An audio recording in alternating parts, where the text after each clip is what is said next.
Ljudi bok, nastavljamo sa tim nekakvim srednjim avanturističkim motociklom i ovoga puta imamo meni omiljenu marku Ducati, a ovo je sada Desert X. Ducati Desert X, novitet naravno za 2022. godinu. Dolazi ovoga nakon to što je prije 4 godine otprilike bio predstavljen u Milanu prototip, u stvari to je bila studija koja je bila bazirana onda na Scrambler agregatu. Dizajn je u stvari nešto onako malo retro, podsjeća na vremena, najbolja vremena 90. godina Pariza Dakara, dok se vozio i dok je bio uobičajeno da motocikli imaju ovoga 2 okrugla fara naprijed, što je bila baza ovoga koncepta Desert X opće i vrlo jednostavne linije koje ga prate, veliki tank i mali blatobrančić i sve skupa upakirano onako dosta da je to nešto retro, moderno i tako dalje. Za sada Desert X dolazi samo u bijeloj boji sa ovako diskretnim crvenim linijicama sa strane. Ono što se dizajna tiče, naravno Ducati Italijani napravili su puni pogodak i stvarno motocikl je prekrasan.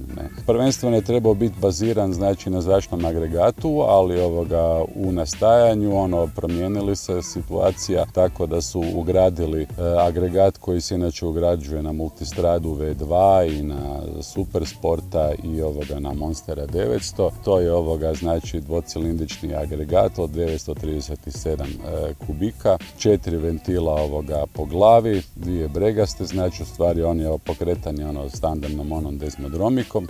Agregat razvija snagu od 110 konja i to na 9250 okretaja i ima okretni moment od 92 Nm na 6500 okretaja. Mjenjač je 6 stupnjeva, opremljen je quick shifterom. Lamele spojke su u ulju, protuklizne, znači takozvani anti-hopping. Okvir motocikla je standardni čelični cijevasti okvir. Za ovjes znači brinu se naprijed je montirana kajabina vilica promjera 46 mm i hoda 230 mm. Ona je podesiva u svemu s time da na lijevom štapu znači podešava se kompresija, dok je na desnom štapu se podešava povrat. Podešava se isto u predopterećenju. Stražnji ovjes je isto kajabina mono amortizacija. Je straga montiran, on je hoda 220 mm i podesiv je isto u svim parametrima, s time da ima dodatni kotačić sa desne strane smješten ispod sjedala na kojemu se regulira predopterećenje. Međuosovinski razmak motocikla je malo poduži i radi se o 1608 mm. Sprijeda znači su 2 diska promjera 320 mm i Brembo kočiona klješta, radijalna klješta sa 4 klipića, dok je straga disk od 265 mm i kočiona klješta sa 2 klipića. Znači ima i Boschov ABS cornering isto ima. Sprijeda su žbičane felge 21 cola, na njih je montirana guma Pirelli Scorpion Rally STR 90-90-21, dok straga je guma isto tako Scorpion Rally 150-70-18. Žbice isto su idu na rub kotačama, tako da se mogu montirati gume i bez zračnice. Sjedalo motocikla nalazi se na visini od 875 mm. Motocikl je opremljen svim mogućim elektronskim pomagalima. Znači ima predodređene mape tvorničke, ima ih podosta. Imamo Urban, Touring, Sport, Vet, Rally i Enduro. Znači sveukupno 6 komada. Unutar svake mape mijenjaju se postavke za način rada motocikla, to je odaziva gasa. Tu je znači Ducati Wheelie Control, kontrola trakcije, ABS i Engine Brake Control. Osim toga, znači motocikl dolazi i u seriji sa tempomatom, isto kao što dolazi i sa quick shifterom, bliperom. Desert X dolazi serijski sa amortizerom upravljača. Zaprimljena spremnika goriva kod Desert X-a je 21 litru. On na kraju dolazi sa nekih 223 kg mokre težine. Desert X košta kod nas 132.990 kuna. Ovak moram samo ispričati te neke tehničke podatke o motociklu, ovoga sve skupa da znamo o čemu se radi, brzi info, iako se možete vrlo brzo pronaći i na internetu, ali čisto kao uvod u motocikl i ništa, sad idem jedno što mi je preostalo, još voziti ga malo više i vidjeti kakav je stvarno u vožnji, ono što na cesti, što na makadamu. Hvala lijepo.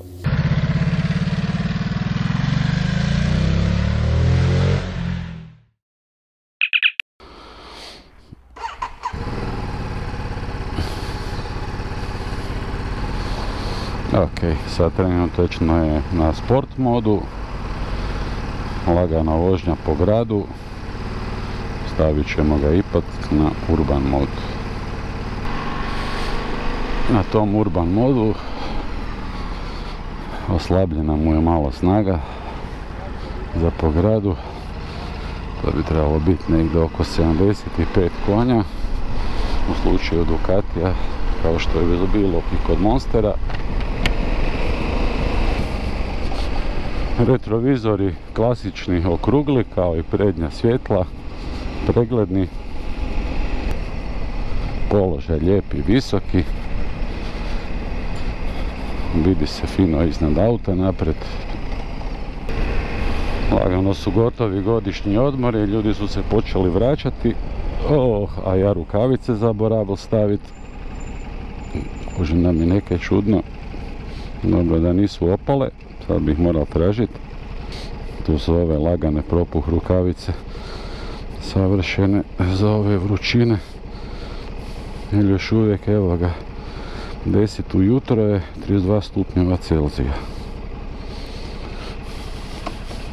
Još uvijek je jako vruće. Žmigavac lijevo.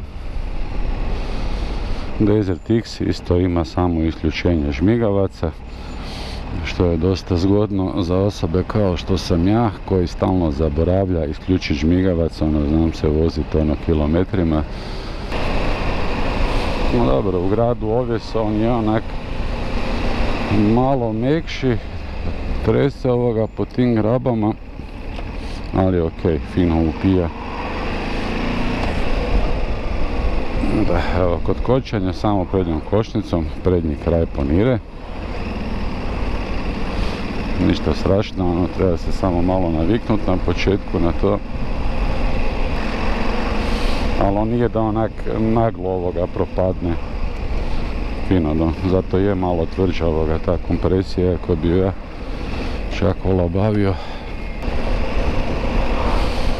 Evo, u 4. brzini na 3000 okretaja solidno radi, ne štuca. Čak i kad padnu okretaje ispod toga. A dobro, kontrole su dosta onak intuitivne, vrlo jednostavne, ne? I fora je čak uspravni displej, za kad bi morao biti polegnuti.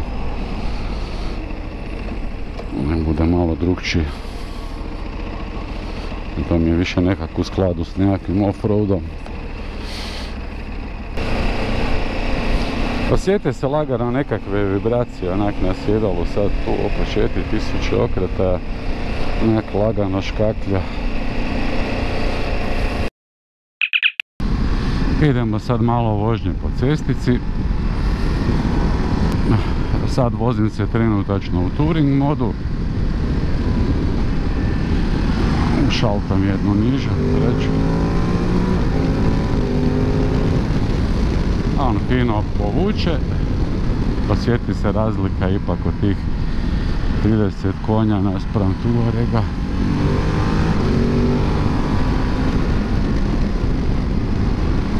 Kao ponire prednji kraj, je ponira, ali u slučaju Ducati je on puno tvrđi.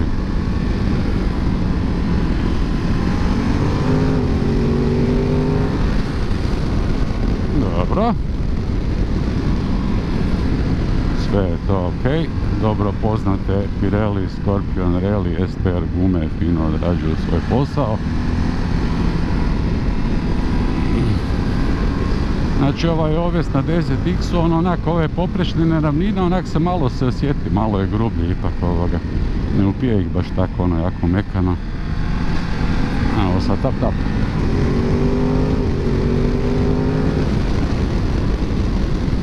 doživio quick shifter.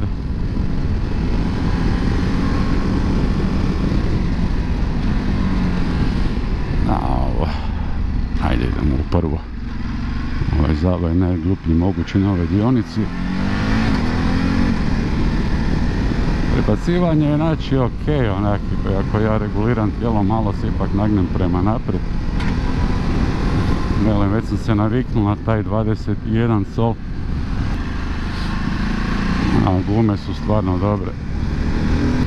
Da, ne kužim valjda kod vozača koji ne koriste stražnju kočnicu, onda se puno više iznenade poniranjem prednjeg kraja u zavoju, pa možda izgube baš točku ulaska, pogotovo ovi koji su naviknuti na poluaktivni ovjes.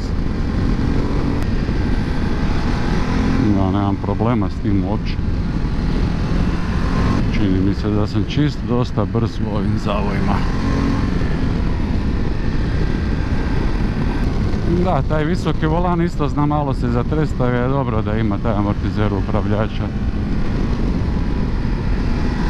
Mjenjač fino funkcionira, znači kick shifter gore dole je malo krući, onako koliko Tuarega, ali ima taj bliper quick shifter što se čovjek razmazi odmah.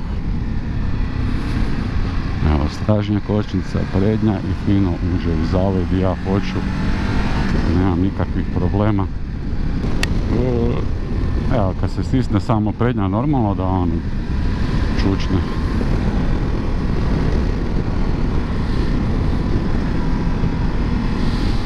Ok, ja inače ovak moram priznati, kao ljubitelj Ducati motocikala, onak svako od nas ima u planu neki motocikl koji bi volio imati u budućnosti.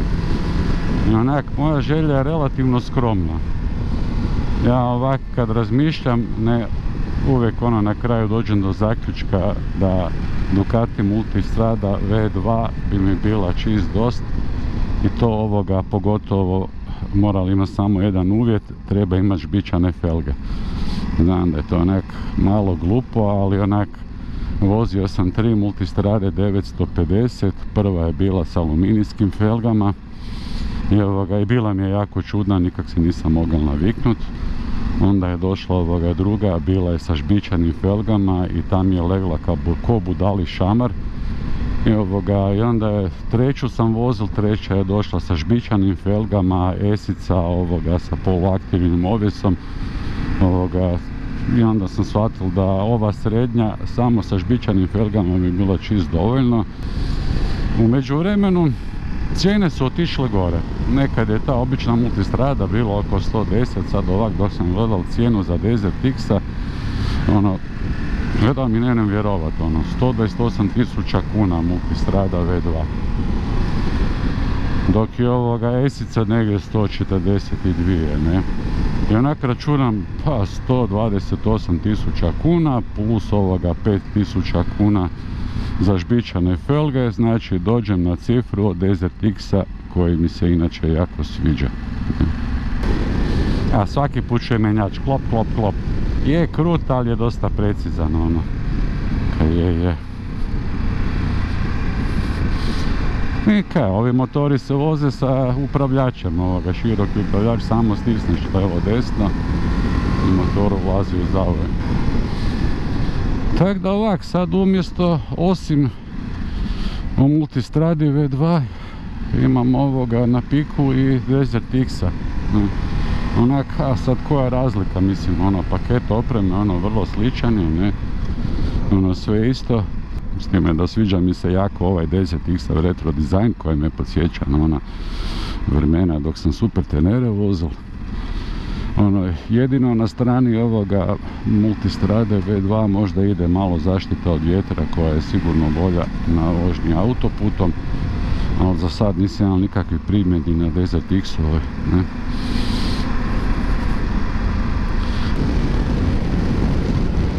Traktor ABS radi, osjetim ga klop, klop, klop.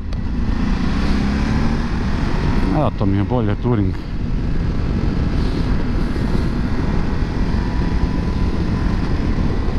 A mogu ga prebaciti u sport sad, ajmo da vidimo, drži se duže, Idemo u ovaj ekran izbora. Sport. Moram zatvoriti gas i kad prestane žmigat, sad je on u sportu.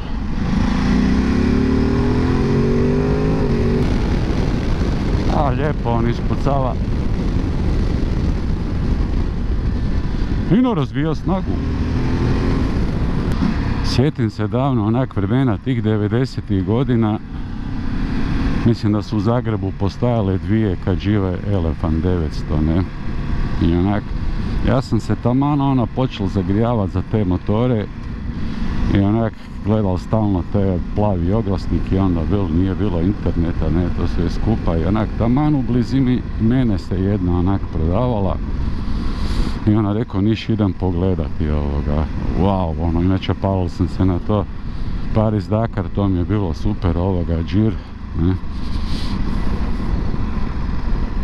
i onak motor prekrasan, onaj bijeli, onak laki, strajk, naljepnica sa strane, ta dva fara i kad ga je čovjek zapalio, ja sam se usrao, veli, hoćeš probati, rekao ne, kakvi, to mi se onda u ono vreme činilo prejako da bi uopće moglo to voziti, a doduše i cjenovno mi je bil nedostupan, koštali ohoho. Evo, avantura sa Desert X-om po Hrvatskom Zagorju. Cesta za Konjšćinu koju moram priznat prvi put idem, ali sad ću se prebaciti na touring ipak. Ma dobro, mislim ovo motori i nisu baš za nekakav ekstremni off-road. Definitivno ta klasa je koji GS-ov Adventure i ostali ti veliki Adventure, ako te baš put nanese na nekakav makadam, da ga prođeš s njim bez problema. Nije baš poželjno zaputit se u neku šumu, u one izrovane šumske puteve, jer kad treba manevrirati s njim, onak gurati ga, onda nije baš to tako jednostavno. Dobro, položaj ovak sjedanja je ok. Cijelo vrijeme sam skoncentriran na guzicu da vidim kako bi to mekano sjedalo funkcioniralo. Za sad još uvijek ok, još niš ne trne guzica. Nisam se niš ni pomical. Noge su onak ok, nisu koljena skrčena, onak malo prema napred. Upravljač podignuti, široki, što se meni izuzetno sviđa, jer sam i na svoju multistradu montiral široki upravljač od multistrade 950. Ali to kad je visoki, onda ovako on je dosta osjetljiv prednji kraj na drmusanje. Tako da je dobar je taj amortizer volana, to mi se sviđa. No, ovo za razliku od multistrade V2 isto kad se sjedne za upravljač ovog Desert X-a, nemate osjećaj te nekakve veličine, multistrada V2 onak ko da sjediš unutra motoru, onak naprijed dosta široka i taj kraj onak je podignut, predstavlja fenomenalnu zaštitu od vjetra, ali tak, ne, malo se čini pozamašniji motocikl. Za razliku od ovoga, onak čisto ok, ovoga naprijed nije on tak širok. Ma i super je ovaj Desert X opremljen s tim Boschovim ABS-om koji radi u nagibu i fino funkcionira. Osjetim ga tu i tam kad naglo stisnem zadnju žlajfu. Ovo je čak lepa cesta, gle zavoja za spotkanje. Vezani. Gospođa na biciklu. Znači iz Konjšćine za Varaždin, dobro. Asfalt je dobar, grubi, nema prometa. Sada kameru neku nisam vidio. Da, prekrasna cesta u biti. Baš uživancija. Prava zagorska vijugava, ko nakon berbe. A, osjet 6,5, osjeti se udarac u stražnji dio jela. Ohoj.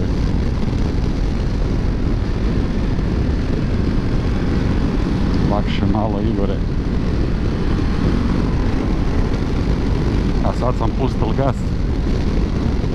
ali koliko god grub bio mjenjač, ono precizan je, moram priznati. Ajmo probati tempomat uključiti.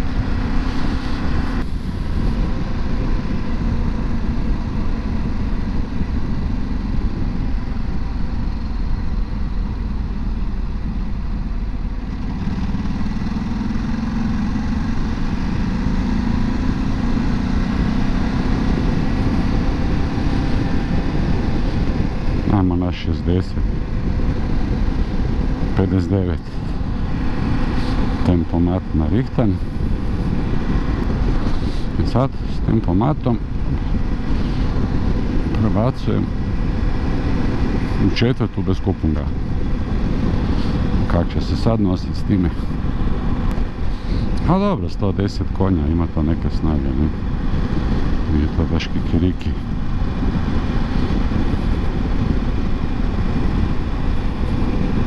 No, ja ipak držim upravljač zbog kočnica.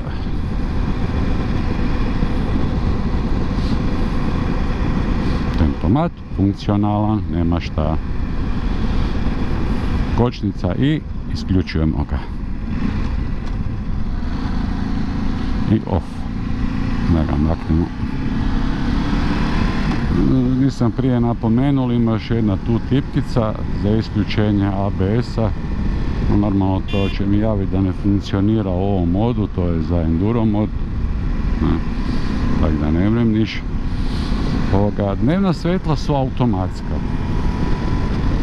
U pravilu njemu gori cijelo vrijeme ovaj obruč, ne, ovaj LED. Ne.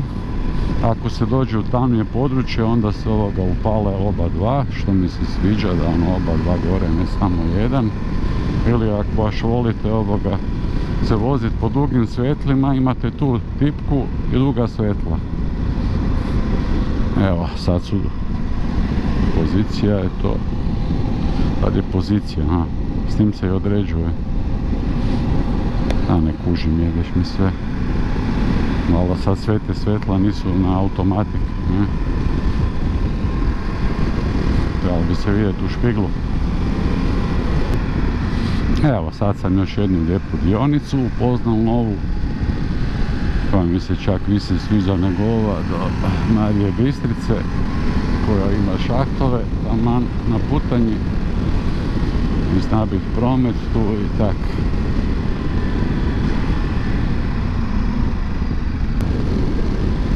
Ovak jedino problem je na tim nekim usamljenim cesticama gdje nije gust promet, treba se paziti divljači. Pogotovo ujutro i pred večer. Toga me zadnjih godina najviše strah, moram priznati, da mi nenadano ne izleti. Nemam pojma di sam. Trebalo bi negdje biti blizu Ivančice.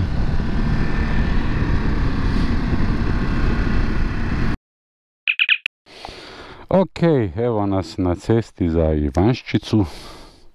Neće palit. Sad ćemo se prebaciti. Enduro. Wheel control off, power low, DTC3, DQN, ABS2, EBC. Rally. Sve slično postavke, sasvim pune snage. Dovoljno mi je niska snaga. ABS je na 2, s time da bi ga isključiti mogao. Ok, ABS off. Satovi su vidljivi iz ove pozicije kao i navigacija. Položaj je dobar. I blagon dani quick shifter koji mi je malo čak i falilo u off-roadu na prili, pogotovo u Nišu kad se ide. Kad sam zaboravio napomenuti da je dosta zgodan detalj na Desert X-u, da dijelovi okvira koji su bliži ovoga nozi, onako dolje kod nogara, obloženi su s plastikama, onako ko na enduro modelima, tako da se ne bi izlizali. I te plastike su jeftine i promjenjive. Evo i treća može fino ide. Dobro, ovo je za kad je Desert X namijenjen, lakši off-road. Evo, ipak lakše ovoga samo s quick shifterom u nižu se ubaci. Počelo bi mi se sviđati ovaj off-road. Lako je kad imaš motor za to. Ali u biti super je taj tank, baš taman mi je ovoga koljena. Tu ga stišćam ovoga.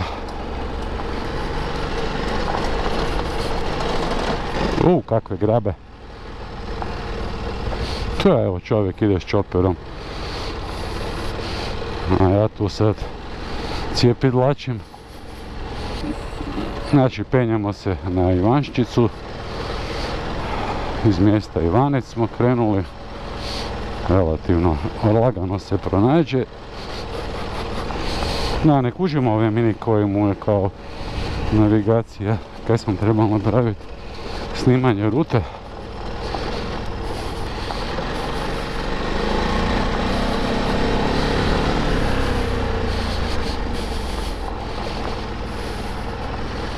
Opa, idemo off-road. Vozi se u drugoj, stalno ko seljak. Nema veze.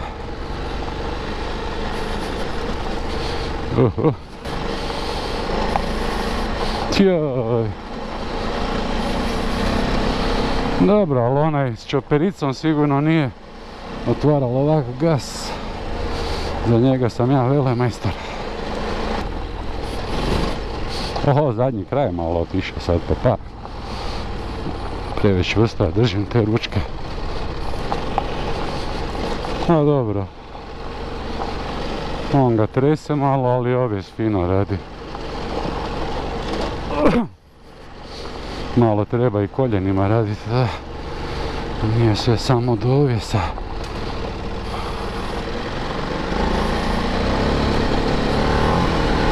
O, proklizava. Kontrola trakcije uključena i dalje, samo ABS. Znači, ne šljakinzi. Znači, usvajanju zagorskih vrhova i hrvatskih zadnji put Japetić, sada Ivanščica. Možda se još i naučim voziti off-road. Samo se nadam da ne bom sad zaprašil ovo preljepo makna odjelo na koje mogu zahvaliti prvom motoru iz Svete Nedelje, hlače Buran, koje su propuh hlače, one su mi super ovak, ali ova ekvator ovoga jakna ima ove otvore za zrak, tako da ovoga nije ni u njoj vruće. Da se lijepo voziti ovo. Kad sam se vratil s Japetića, malo je bilo sve skupa prašnjavo, pa u trećoj sezoni sam odlučio sve to skupa baciti u veš mašinu. Nije mi se dalo u ruke to. Na 30 stupnjeva, nekako pranje bez omekšivača i ok, zašto malo lepše nego kad je bilo, nije bilo barem prašnjavo više. Sad se nadam na nebu opet. No, ovo je kao nek jednostavna staza taj makadam, ali Japetić je još jednostavniji, šira je cesta, prašnjavija. A dobro, mislim, ovakve ceste sad ja ne sjetim tu puno razlike od one Tuarega, tih 30 kila. Tak mi svejedno ABS on off, ono kad se ne znam voziti. ABS guro nek bude. Evo mi je sad Kutulove grede. Malo dublji šoder kojeg ne volim. Stražnja kočnica je još uvijek u funkciji. Lijepo funkcionira, fino se dozira. Ima stoječki. Ventilator funkcionira sad. Malo sam ga zgrijal. Ali sam visoko pa ne osjetim ništa plinu. Da, off-road treba raditi sa tijelom. Naprijed, nazad, lijevo, desno ga tiskat. Ovak malo češem se o granu. Tako da se osjećam opako. O, sad osjetim ovoga desnu petu malo auspuh.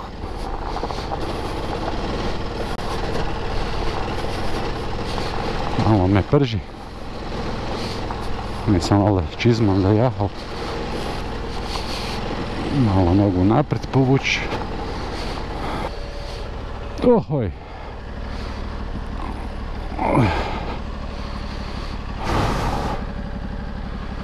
Evo mene na Ivanščici.